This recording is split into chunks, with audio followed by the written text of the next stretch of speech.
Good evening, everyone, and this is my joy, my pleasure, and tonight a little bit of my frustration. but we're glad to be here. This is me, Bishop John Seldis, and welcome to Relevant Conversations. This platform, this particular segment of the platform, we spend time doing a little bit of what I still get a great deal of enthusiasm and excitement, at least from my perspective, is to talk to my friends, my colleagues, those who are in the work. And listen, we were just trying to figure this out. This powerful, dynamic woman in ministry I've known for I don't know how many years. We were trying to figure it out. I can tell you that we probably encountered one another. Can I say it's been at least half our lifetime ago? I said that way. We've known each other a really long time. Listen, let me tell you a little bit about who she is, and then I'll invite her to the platform. And we're praying that this technology would allow us to have this conversation. Let's do it like that. Let's just get our spiritual energy headed, and the vibration headed in one direction. She hails from let me say Charleston, South Carolina, but really she from them Barrier Islands. She one of them people we would call it Geechee people. She's one of those folk who are down from where most of us journeyed to North America using the port of entry as enslaved Africans. And I have gotten to know a little bit about her family and her journey. Went to school, got some education, and served at the national setting of the United Church of Christ, and now holds the position as one. Let me count. 11, 12, 13th, 14th. I don't know. But she is now the executive director of the Community Renewal Society, an organization that for a pretty long time. I guess it's been 100 years, right, or a bit more, doing all kinds of work in and around the city of Chicago and nationally and globally. Her presence and her witness has been felt. And let me just bring her on, and she can tell you more about what it is that she's up to and what she's been up to. Let me bring to this platform for the first time, and I'm privileged and pleased to do so, the Reverend Dr. Waltrina Middleton. Come on in here and greet the people. Hello, good to be with you. All righty. So, did I get that right? You from South Carolina originally? Yes, Youngs Island, South Carolina. It's right shy of Charleston, right on the outskirts. So it's one of the Barrier Islands of South Carolina, correct? It's one of the Gullah communities, in right outside of Charleston. Yes. All right.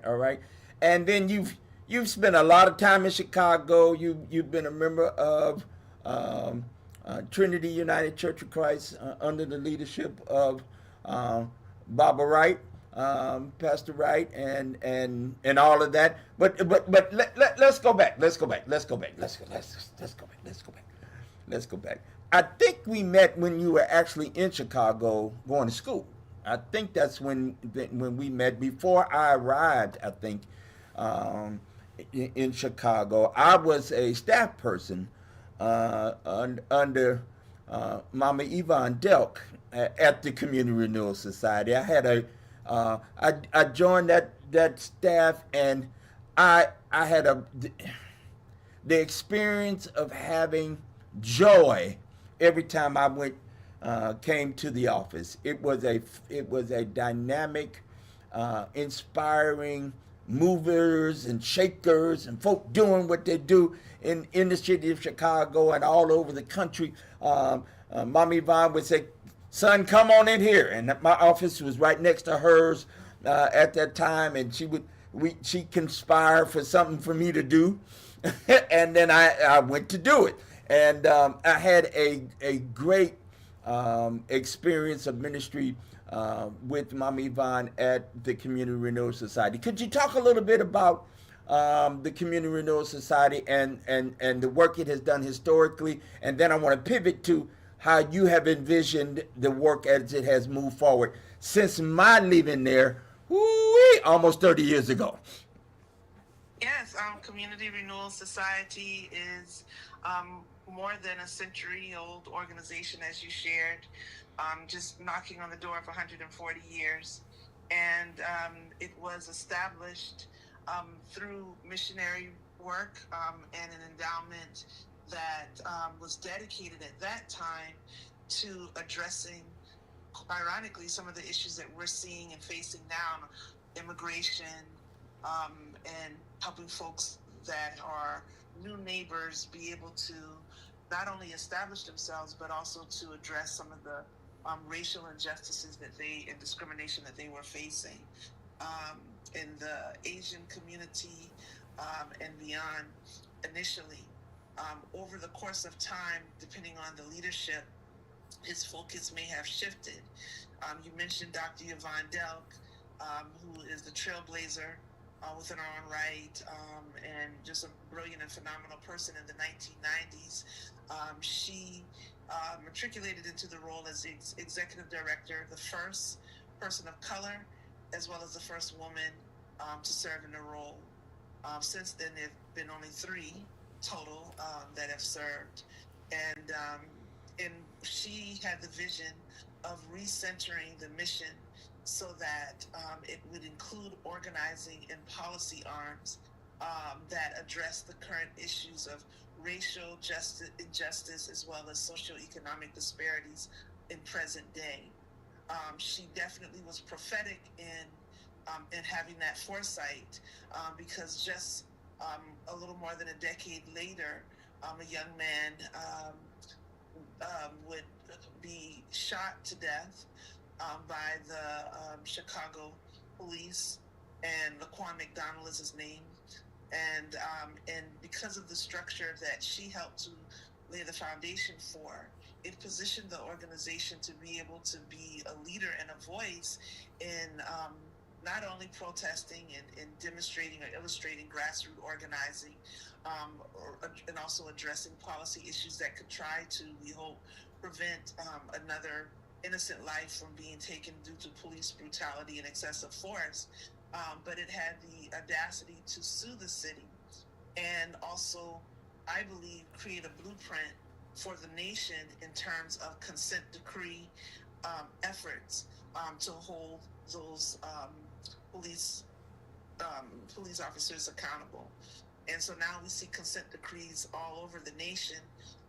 But what is so unique about ours is the fact that it is citizen-led, and being able to establish and enforce those policies come through the citizens of Chicago. And so over the course of this time, we've gone from immigration, migrant rights and advocacy to police accountability to adjust housing to ensure that there's not discrimination when a person is no longer in the prison industrial complex. But also in recent years, become more engaged with addressing inclusivity from LGBTQIA plus community. And we've come full circle because in this administration, where we're witnessing violence and profiling against new neighbors, we have become re-engaged on those very issues that was a part of our roots, and contributing community impact funds to make sure that people are not unhoused, and also to ensure that we support grassroots organizations that are direct service to communities that are newly arriving here. And that includes not only the Latinx community, but also communities from the African continent and the Caribbean and beyond. And so there's a lot that connects us with our roots and our past, and we are continuing to forge our way into the calls for human rights today. The Community Renewal Society got its beginning, what you're referencing, got its beginning as it was responding to those immigrants that were coming into urban America and specifically Chicago.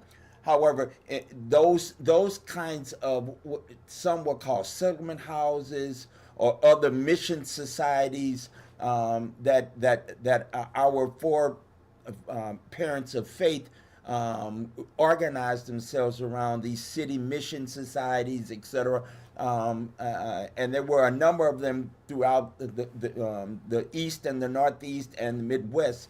100 years ago, we have one of those organizations here in Hartford. And we were sister organizations. So I had heard when I joined the Community Renewal Society, I knew about the Boston Mission Society and the Christian what they called Christian Activities Council was the name of the organization and that was here. And these groups and organizations that really rallied around the immigrant population, these migrant or immigrant populations and their needs. I mean, doing what we now call, in social service language, wraparound services, right? Literally those who needed, housing, they needed food, they needed clothes, shelter, and then it moved to education. So 100 years ago, here in Hartford, 120, 30 years ago in Hartford, they started Sunday schools. Those Sunday schools became schools, that, education. Here in Hartford, these organizations, they started the YMCA and YWCA movement. They were partners with those organizations. They helped found what we now call, they used to be called orphanages, right? Children's services, as it were. In fact, they even helped start the Children's Hospital here. And there's the legacy of that happened in Chicago as well. So these organizations, I tell people all the time that the church and religious communities help. The government didn't start doing that kind of work. It was faith folk who rallied themselves around responding to the needs of the folk on the ground in community.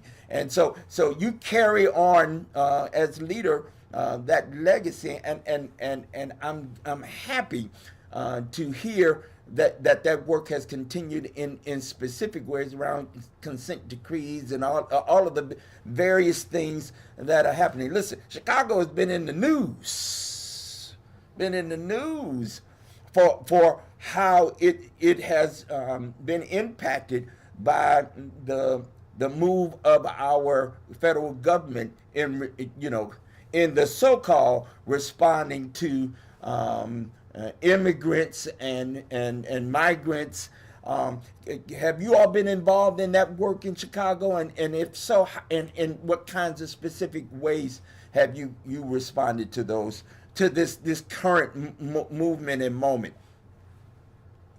In this current movement and moment, we're very blessed by the leadership of our mayor, Brandon Johnson, who has been very vocal and just very outspoken against some of the injustices imposed by this executive administration, and also being very innovative in terms of resistance, and while we're not always in agreement, he's been very intentional about working with organizers and grassroots organizations to rally together, to work together. And it's quite interesting to see how there's some coming together in the city where there's often isolation and divide, as we work together to dismantle some of these policies, etc. Um, One recent act, the United States had removed its membership from the World Health Organization, and the state of Illinois, alongside the city of Chicago, um, have joined and found membership. Community Renewal Society has done the same. We joined one of the World Health Organization committees, subcommittees, so that we are in solidarity with our city and state, as well as recognizing, when we talk about the new communities, new neighbors coming in, but also the impact on health disparities on our communities. It's essential that we are able to obtain information and knowledge about what's happening in the world that could affect our community, our city. Um, how does that affect folks who do not have the resources to gain access to healthcare? And that directly impacts our new neighbors, and communities that are working class and so forth, that may have challenges gaining access, may not have insurance, and he's making it even more difficult for folks to have health access to health care. Um, and so by joining World Health Organization, we're able to have access to some of that information and be in the forefront in raising awareness, and also to be in better position to support those communities that are directly impacted and in need. We certainly have participated in the No King Days rallies. CRS has been rally speakers and marched, but we're also trying to find other ways outside of marching, just to make sure that we are kind of filling in the gap where um, funding has been removed through what we call community impact grants that support organizations that provide housing, that provide education to daycares, congregations, and in other spaces that may not know what are their rights and how they can stand up to these so-called ICE enforcers. Um, and so education has really been our primary focus, as well as recognizing that we may not be able to do everything, but there are some organizations where this is their expertise that provide legal aid, for example. That's certainly not our area. But they need volunteers, or they may need resources. So we do provide support to ensure that those who are expert in these respective areas are able to continue to move forward with their work. Um, in addition to joining in solidarity in the streets when we are called, participating in some of those anti movements, if you will, to like joining who. I understand. You have had background with doing work and ministry with youth and young adults in particular. You For those who don't know, I serve and you've served in the United Church of Christ, and you spent a considerable amount of time helping to really, shape our national youth events over a period of time, and where we would come together from across the country and have our young people be involved. Could you talk a little bit about that work, and then how, and in fact, in this current moment, how you are doing that kind of mentoring with CRS? Yeah. It was not an easy time being in a national setting as a Black woman, trying to lead, trying to be innovative. It wasn't always a joyful or healthy experience. It certainly wasn't as I was exiting, for sure. But during the time I was there, I was very grateful for the opportunities I had to encounter youth and young adults, and I felt very privileged to be able to serve alongside them, to host, as you noted, the National Youth Event, but also the youth component at General Synod, and also to support our conferences, local congregations, or wherever I was invited to be able to provide support. Mentorship was something that's really important to me, but also just simply being accessible and to listen. And I think that was the success of the National Youth Event. There were certainly many others who came before me, and I recognize their hard work and leadership in the ways that they helped to make it possible for me to come enter into that role. But I think what was specifically unique regarding the time I served was being able to step back from what has been tradition and really listen to an emerging generation that articulated here we're concerned about our peers being killed um, in the classroom. There was a significant number of shootings that were occurring, including in Newtown, that for my first youth at General Synod. And what we did there, we did a lot of things that I thought was pretty phenomenal. But one was to have a vigil. We had over 300 classroom chairs or desks set up in the convention hall with the name and the age of a child from in the U.S. who was killed due to the culture of violence, and which at that time was um, gun violence. Um, we also had a whole exhibit that walked folks through some of the challenges that young people face due to the culture of violence. And the theme at that time was God, I can't remember, it was like a God's purpose or something like that. I can't remember. But we turned it from a statement to a question um, with all of the names and just showing all around the country that children were dying. And it was the youth led that space. That was also the first synod where, for not just youth, but period, where we had gender neutral and non-conforming restrooms because we listened to the youth. And after that synod, and that was just in the youth area, but the very next one in the general synod area, they had the same. So we constantly pushed against the grain, challenged the status quo, and made sure that youth were not in the backdrop, but were a center point in the witness of the ministry of this denomination. We refused to be in a basement. We wanted to have an integral part in the convention space, and we did. And that carried over with the National Youth Event, where we actually, for many years, there were nearly 4,000 youth. So we were larger than the General Synod, but we had the smallest budget. We didn't always have the same support. And so, we challenged the leaders, the officers, to invest in the youth program as the largest convening of the denomination by ensuring that it had a budget that reflected that truth, that reality. And so we were able to, I believe, have very meaningful, transformative, and powerful youth-led gathering with speakers from around the country and world. We nationalized and globalized National Youth Event. Um, we had a young speaker that spoke out against the violence against young women who were pursuing their education in some countries.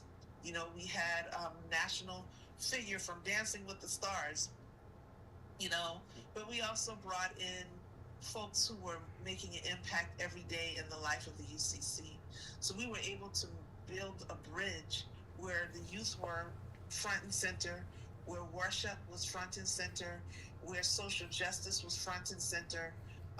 And we made that connection with the local and national setting, but also the global community.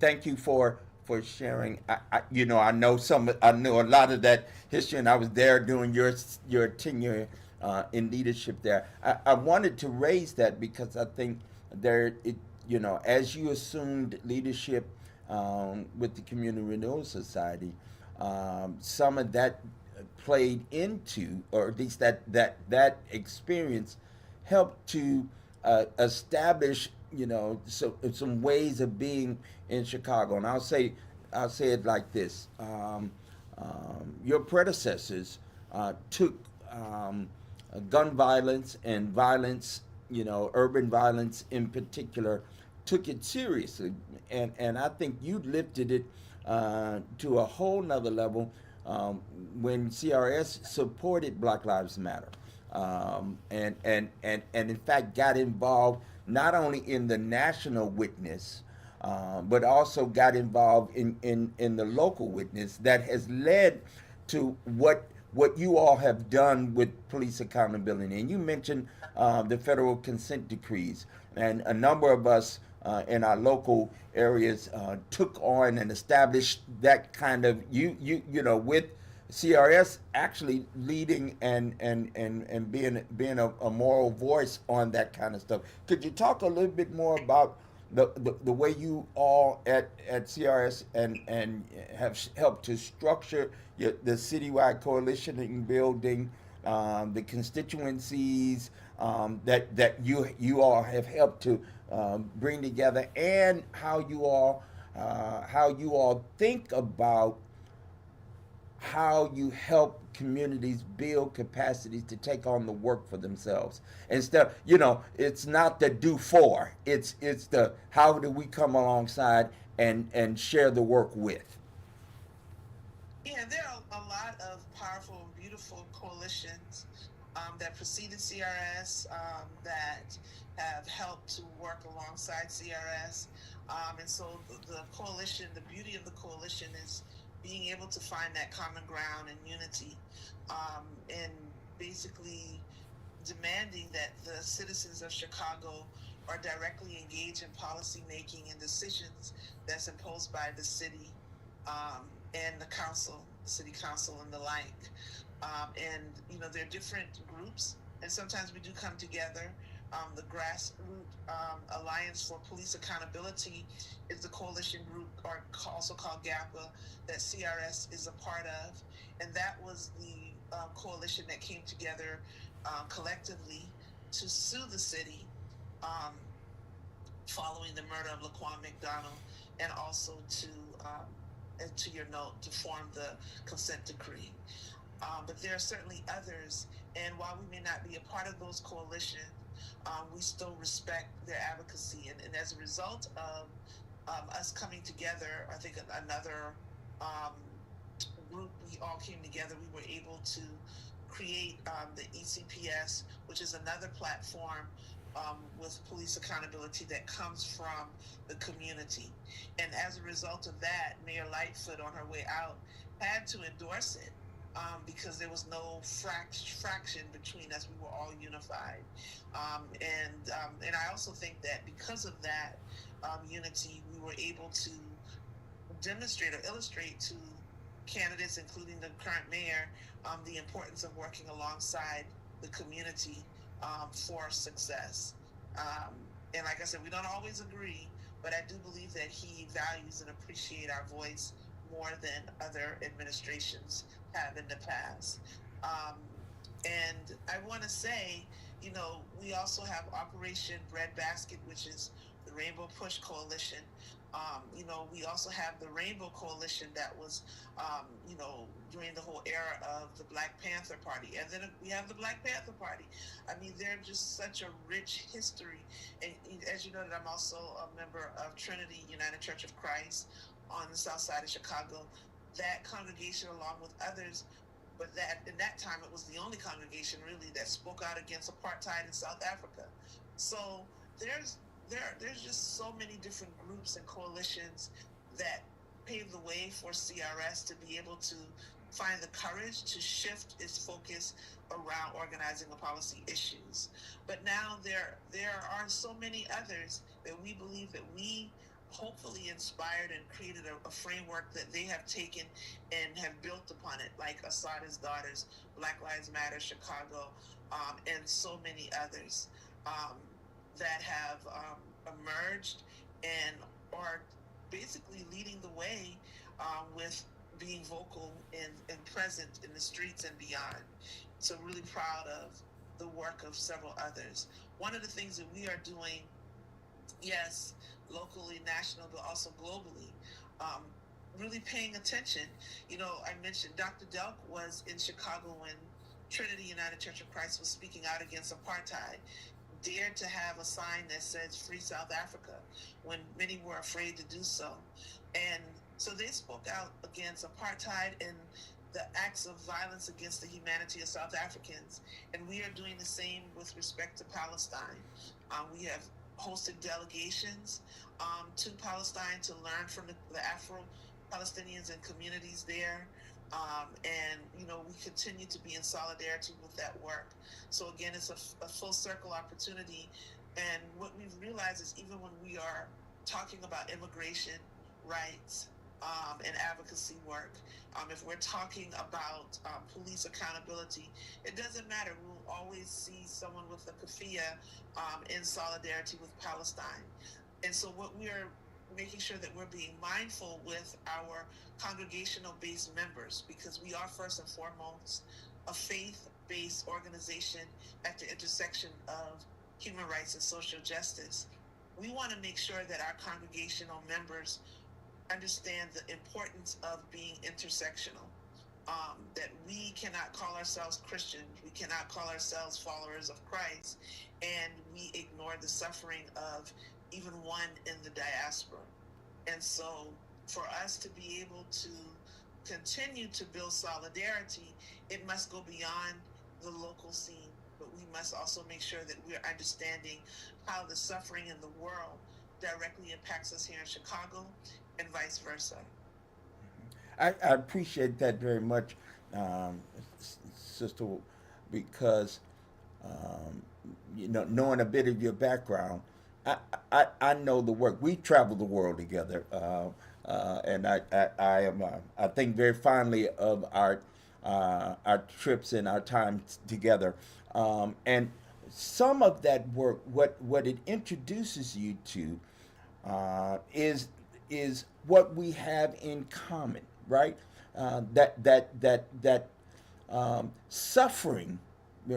Cornel West says it like this. He said, suffering leads us into these discourses and dialogues that actually helps to redeem our humanity. He has some, he's so much more articulate at saying that than I am, and yet what I know is that if we can link the suffering here and understand how suffering then relates to the suffering of folk in other spaces and places, the experiences of other folk. Then we could then work together, you know, those of us here in the United States, you in Chicago, here I'm here in Hartford, you in Illinois, I'm in Connecticut, and yet how that links to the suffering of our people throughout the diaspora, whether that diaspora that diaspora lives in Brazil, like we have been in relationship to, or where that diaspora lives in Palestine, Israel, or how that diaspora lives in West Africa, or how that diaspora lives in the UK, for that matter, right? That our peoples are all over, and that we're linked together. Dr. King said it best. We are part of this mutual garment or fabric of destiny. That what affects us, one here, it affects us all. And I find it odd that in some versions of Christianity that gets lost, when I think that was a center and central to the gospel as I understand of our elder brother Jesus. Absolutely. I mean, what you're saying brings to mind, a brother and sister, Angela Davis and James Baldwin. Angela Davis, and I paraphrase, and suggested that we cannot be serious about Black liberation in America if we're not concerned about the liberation of the Palestinian. Um, but I'm pretty certain that in addition to the Palestinians, she was speaking to the struggles in the diaspora, but she understood that the Palestinian struggle was not far removed from that which we face as Black bodies in America, where militarized policing is a so-called tactic, land grabbing, disinheritance. All of those issues impact our communities.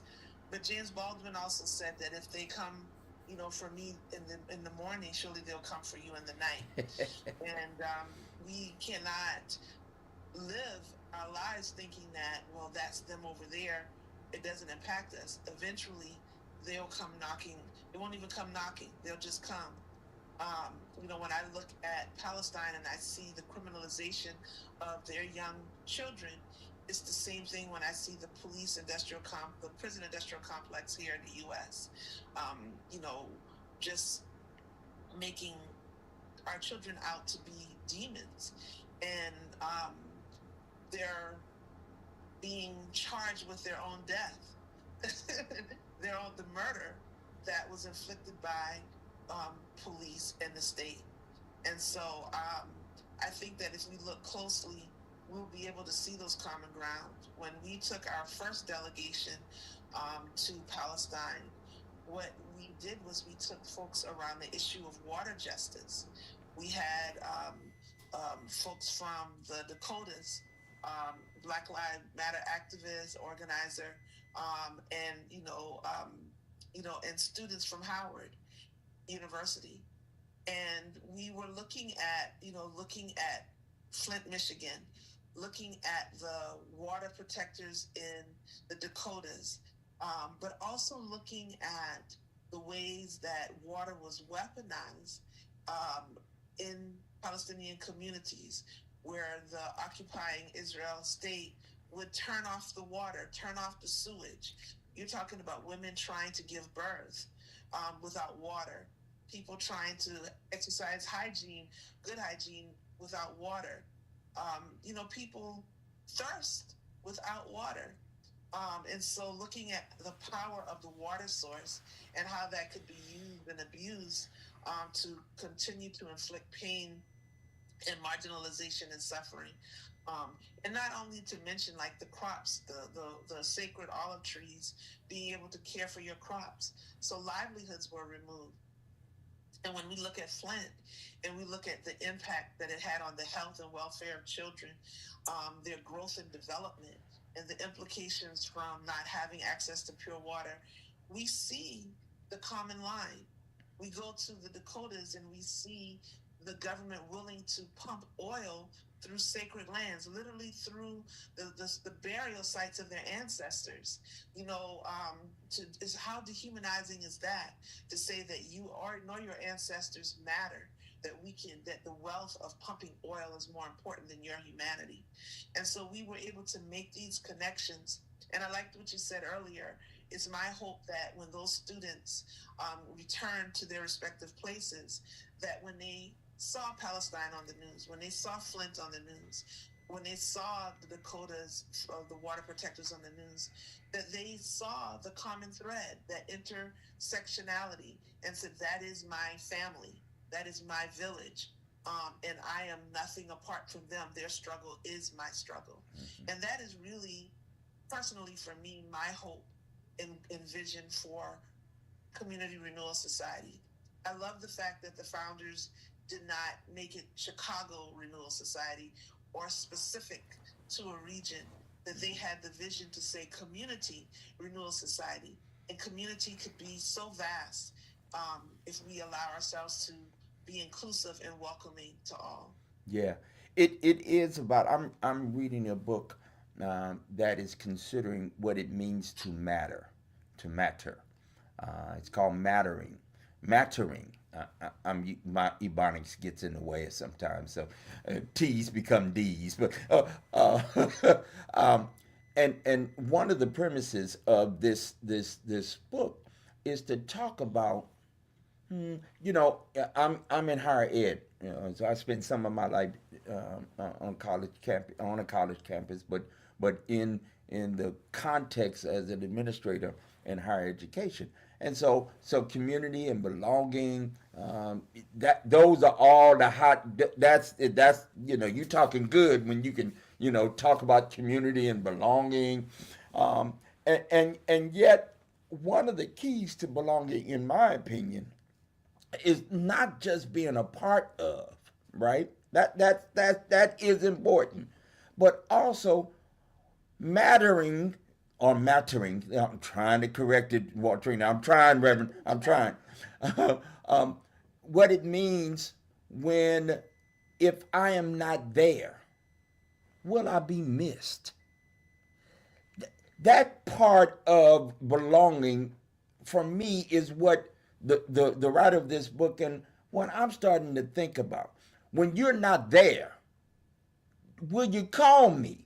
Am I going to be missed? Do I have a spot? Was somebody saving a seat for me? Back in the day, at least where I come from, your crew, my peeps, they would, if I was running late, somebody would save a seat for me, right? Right? So that kind of gospel song, when you get to on the other side, save a seat for me. Jesus, save a seat for me, right? Right. What does it mean to matter? Right? We say, Black Lives Matter, right? And of course the alternative to that was that other phrase, right?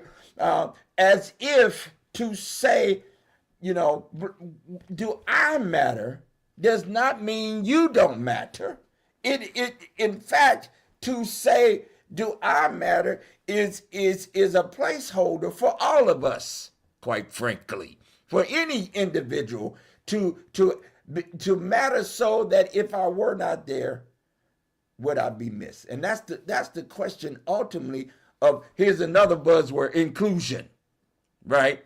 Right? Yeah, to be brought a part of. So this mattering for me is extremely important. And how, I'll say it this way: I'm a part of my personal project and ministry is to how do I create the conditions or cultivate the atmosphere for folk to contribute what they have to contribute. It is not, for me, it is not so important that me and mine get whatever it is we trying to get, but that in my getting, do you get, right?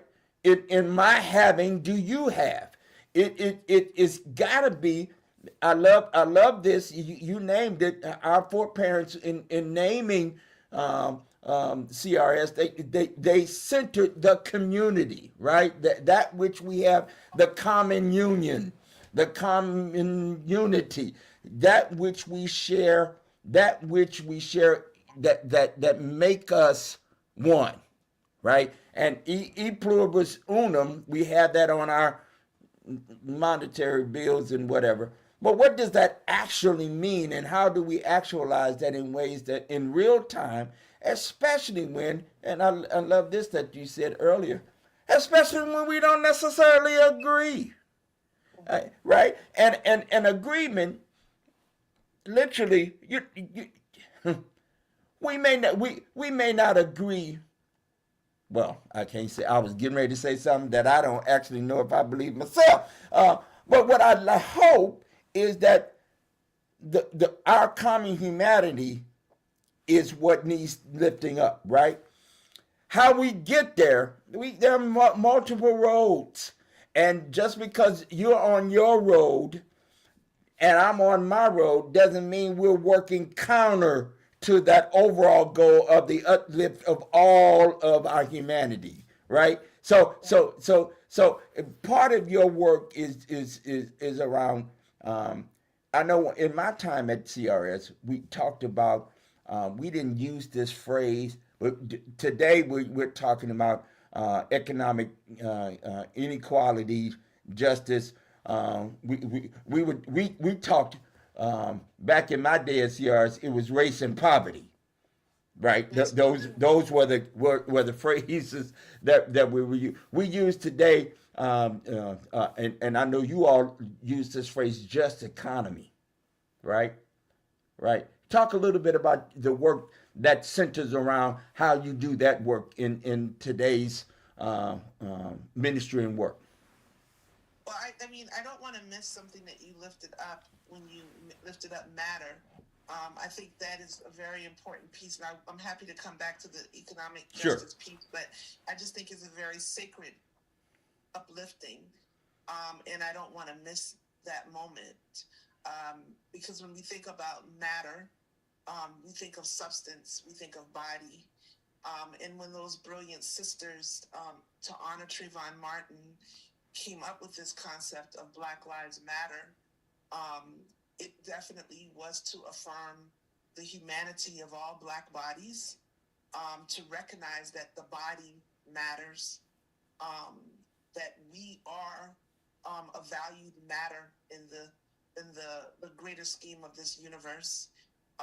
They were, I don't know if they knew it or not. I'm pretty sure they did. They're brilliant sisters, but they were also recalling the concept of Ubuntu. I am because we are, and Ubuntu is intersectional, where it speaks to, not only the human, matter, but the spiritual beings, as well as our connection with, creation, all of creation. And when we consider the roots of African philosophy, religiosity, and the like, this whole concept of honoring the body, honoring the human matter, is a very sacred duty and responsibility. Thus, we pour libation, um, recognizing that we have ancestors at the bottom of the Atlantic Ocean. We have ancestors whose bodies, were lost, in the strange fruit, the wind, the trees, and beyond, bodies that have never been recovered. But we still honor their humanity. We still claim that they matter. And so before we coined the phrase Black Lives Matter, we poured libation. We played the drums to summon those who want to, um, pursue liberation, um, or even as drastic, if one may say, or as, radical as to say, your bodies matter so much that I would rather throw you overboard and let the Atlantic Ocean have you before I allow you to go into a life of enslavement. Um, Before I be a slave, I be buried in my grave, because we understood the power of that term matter, that it's a substance that's far greater and spiritual than, um, just, hey, this BLM. No, this is the sacredness of the body, and I think those who aim to oppress us understood just how sacred the body is, that the matter of the body was, because that's why they did work so hard to control it, to make us think that we were not worthy, so that they would profit from it. And so I think it's brilliant to explore this concept of matter, because it has always been relevant, to who we are as people of African descent. Our ancestors have always dignified, um, the body, by pouring libation and being respectful, to those who came before us, even those whose bodies, we do not have physical access to. So I just want to affirm and celebrate that as well.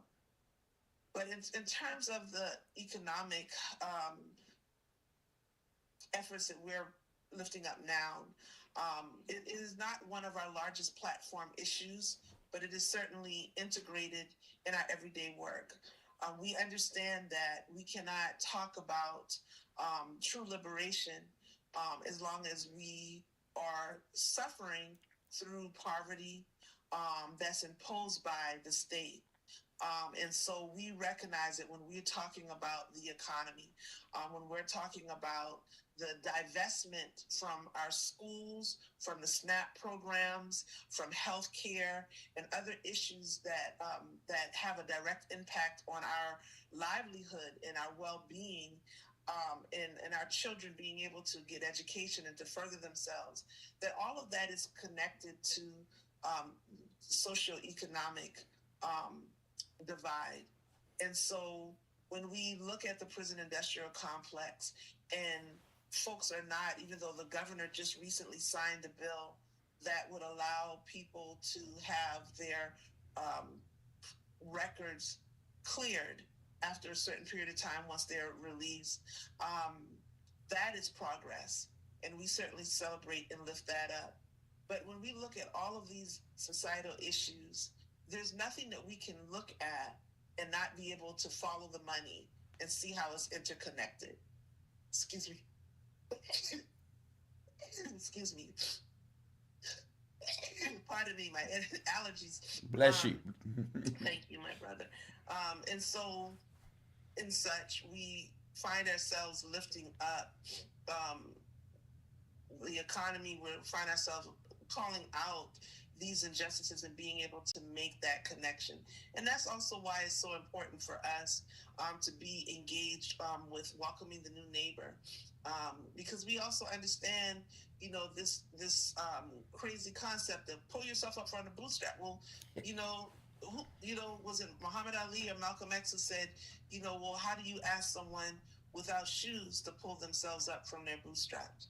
And so I just think it's really important that when we look at those three evils that Dr. King lifted up, and I also add Angela Davis, the fourth, which is sexism, that we realize that we cannot speak to one without the other, that they're all integrated in our efforts to bring liberation to all.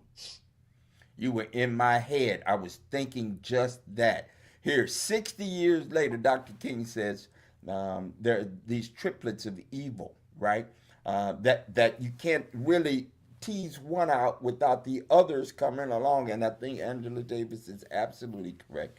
That the work that we still have to do that's linked to sexism is linked intrinsically with racism and militarism and materialism. They are linked together in such a way we can't talk about one without the others coming along there with it. And in fact, they're a package deal. So for me, it's very easy to go from a conversation around police accountability that has race at the center of it, right? When then, in fact, if we're talking about the violence that exists within the context of race and police accountability, all of that's there together. I'll say it like this. I don't know nobody. This is just me. None of my people that's out here hustling, and however you understand that, they hustling because they ultimately there's some economics that's driving that hustle, right? From putting Pampers, baby mamas needing Pampers to big mama needing a nice place to stay, to in fact try that hustle because there ain't no jobs in the neighborhood. There's no access to living wages, etc. And so for me, some of what needs to be centered has to be about, it ain't rocket science. It just isn't for me. And so I think your advocacy through the policy work that you continue to do, and I know I've done that in the past. We center around that legislatively, the stuff you supported at the state level, which is stuff we didn't do during my time at CRS so much, but that you all have taken on and have forwarded and made those linkages to supporting policy work at the state level and at the local level. And let me just say this: that's where it's at right now. While we are in somewhat of a kind of a national free fall, in my opinion, around some things that if we are to focus our work, it's got to be at the local level. It's where we are. It's where the people are. It's where the people, at the end of the day, of all of our policy making and our law making and our law rendering, is people. People at the end of that. People will in fact be impacted by that. We have done due diligence, I think, Reverend Waltrina, in this kind of hour of conversation about the work that you're doing in Chicago. Do you have a final word? What would you say? Here we are in this moment that is we're tasked to lift up a way for a faith filled and faithful way forward, even in the context of so much despair, so much, yeah, so much trouble, right? I'm leaning into a gospel song. I'm so glad the trouble don't last always. Right there, right there, right there, right. So what would you say to the folk who are listening to us this evening and who will listen to this podcast and in the future? What would you say to them in this current moment? I was joined the many who watched the Super Bowl this past Sunday, and in the background, as that what is his name? Is it Bad Bad Bunny? Bunny. Was performing. He had the quote, which I'm pretty sure was borrowed from Dr. King as well, that um, love is greater than hate, um, to that effect. And but I would also add courage, because it doesn't take a lot of courage to be racist, to be a bigot, to be hateful, to try to cheat and steal and to disinherit communities. But it takes a lot of courage to say, I'm willing to sacrifice something so that we all have access to the tree of life. It also takes a lot of courage to love, and to love deeply beyond the superficial, but be able to find our common thread, as you've quoted earlier, that intricately connects us. And so I think, for me, those have always been the pillars that sustain me and push me when I find myself um, afraid to step out, to speak out, or to dare to be prophetic. I can't tell you how many times I have stepped into a pulpit to preach and I wrote something and then I start to freak out like, can I say this? Can they hear this? Can they receive this? And I want to pull out my pen and start editing. But then I was like, no, you speak the truth that has been given to you, that you have witnessed, that needs to be spoken. And so I move forward, and I try not to be afraid of the consequences or of the judgment and the like. And in order for us to be able to um, pick up this bloodstained banner that our ancestors had carried and passed on to us towards freedom and liberation, we have to be courageous, and we must not lose sight of the principle and the power of love. And it sounds cliche, but it really is our power. It really is what um, uh, it really is our secret power. It's our secret weapon, if you will. And Ruby Sales, once said, well, I heard her speak on um, this whole concept of being an ally. She's like, you can't be my ally. You could be my comrade, but you can't be my ally. Because for you to be my ally suggests that you are able to help me reconcile in my humanity. But in essence, those who are oppressed, we're the ones who are able to help you to affirm your humanity because of the suffering that you have and your imposed against others. And I always not struggle, but sat with that and wondered, like, wow, pretty profound, Mother Sales. But what she's saying is, we have to be able to take, particularly those communities that have a history of oppressing and marginalizing others, be able to be courageous enough um, to say that my community has harmed others. What am I willing to sacrifice? And also, how am I able to use my platform courageously to be able to be transformative in the spaces where I am? I'm pretty sure she could break it down a lot better than I did, but I've carried that with me. It takes a lot of courage to be able to not see yourself as this savior, but to say, I can learn, and I can also make some sacrifices, and I can also use my privilege and power to do good in the world. But also, as people who have been oppressed and who still face oppression or marginalization, and who are being minoritized in many ways, we also have to be courageous enough to stick together, to not allow um,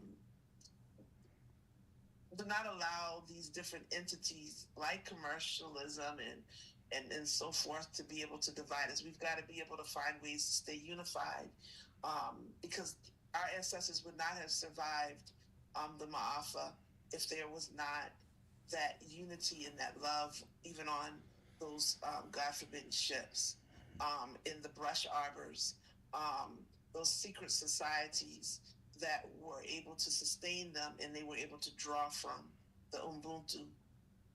So courage and love is what I would offer up. All right. Thank you, sis. You know, we send our love and support to you, and the work that you are continuing to do there in Chicago, and of course throughout the state and the country and the world. And thank you for being willing to be with us through all of the technical difficulties. We made it through, sis, and I appreciate very much. Look forward. I hope to be able to invite you back in the near future to have further conversations on this order. Listen, folks, we are endeavoring to do what we believe God has called us to do, to bear witness to the suffering of peoples, because in fact, Dr. King said it best. Suffering is redemptive. There's something that helps us save ourselves, if you will, right? And so it is in these spaces and spaces, Reverend Waltrina and myself and many of others of us are doing the work that we or have been led to do in order to do such in this time, in the way that we see it. And thank you for your leadership, sis. Thank you for your continued witness. We're family, you know that, and holler at me, call me when you need, and I'm certainly gonna call you back when I need. So I appreciate it very much. Thank you, and can I thank you for the foundation that you have created for CRS, leading the policy and organizing work, and being able to, alongside the leadership of Dr. Delk, create the space that we have today. So I'm very grateful to you for your legacy and rich contribution to this history of this organization. So please also give my love to your beautiful queen, and thank you for the gift and honor to join you tonight. Thank you. It will do. And oh shucks, I did just a little bit, but I appreciate very much. It was one of the joys of my life. I tell people all the time, I lived in that town just south of heaven. Um, and that was Chicago, Illinois. To be there for the time that I was there, it was an exciting time. There was lots of movement, and I look back on it now, almost 30 years later. Wow. To say, and there are places now I go back, and when I come back to visit, I be, boy, how come I didn't spend more time doing that over there? Because I was doing the stuff I was doing, right? So I know the answer to the question, but there were so many things I didn't get a chance to do There was so many, there was so much rich history that I didn't even get a chance. That was in my neighborhood that I didn't get a chance to mine out. Like I now look back and say, man, I was right there. I could have. But anyway, it is the continued work of seeking what is right, what is good. I'm reminded of the scripture: whatsoever things are honest, whatsoever things are true, whatsoever things are of good report, whatsoever things are just. Paul said, think on these things, right? It is that which we strive to do. Thank you, Reverend. I appreciate it. Thank you. All right, we'll talk to you soon. Love to you and yours as well. All right, God bless. Bye-bye.